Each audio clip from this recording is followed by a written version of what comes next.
রাতটি ছিল এক শীতের রাত।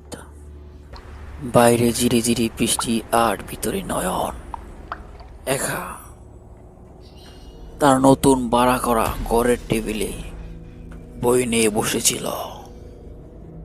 ঘরের পুরনো কাঠের মেঝে সামান্য আওয়াজ করলেই যেন অন্যরকম মনে হয়। রাত তখন 2টা।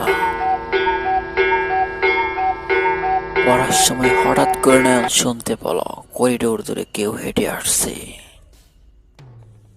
শব্দটি ছিল বাড়ি বুটের, কিন্তু অদ্ভুতভাবে কোনো শব্দ হচ্ছে না, শুধু বাড়ি বুটের ছাপ মনে হচ্ছে। পায়ের শব্দটি ঠিক তার দরজার সামনে এসে থামল। নয়ন বয়ে জমে পাথর। সে অপেক্ষা করলো কেউ করোনা রোগ বা দরজা ঠেলে দেখ, কিন্তু কিছুই হলো না। বাইরে নীরবতা। কয়েক মিনিট পর নয়ন সাহস করে দরজা খুলল। করিডোর ছিল সম্পূর্ণ ফাঁকা। সে ভাবল ভুল শুনেছি। সে দ্রুত করিডোরের শেষ পর্যন্ত একবার তাকিয়ে দেখল, কিন্তু কাউকেই দেখতে পেল না। সে ঘরে ফিরে দরজা বন্ধ করতে যাবে, এমন সময় মেঝেতে একটি চিহ্ন দেখল।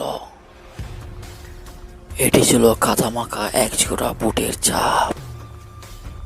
ছাপগুলো দরজার সামনে থেকে শুরু হয়েছে এবং নয়নের চেয়ারের দিকে এগিয়ে গেছে।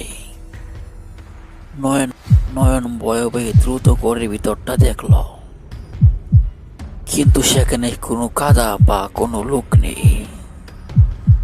তবে তার চেয়ারের পিছনে টেবিলের উপরে রাখা দিনের কাগজটা একটু অন্যরকম ভাবে রাখা আছে। নয়ন বয়ে বয়ে কাগজটি হাতে নিয়ে দেখল, সেখানে কালো কালি দিয়ে লেখা, আর দেখিস না, এবার আমি তোকে দেখছি।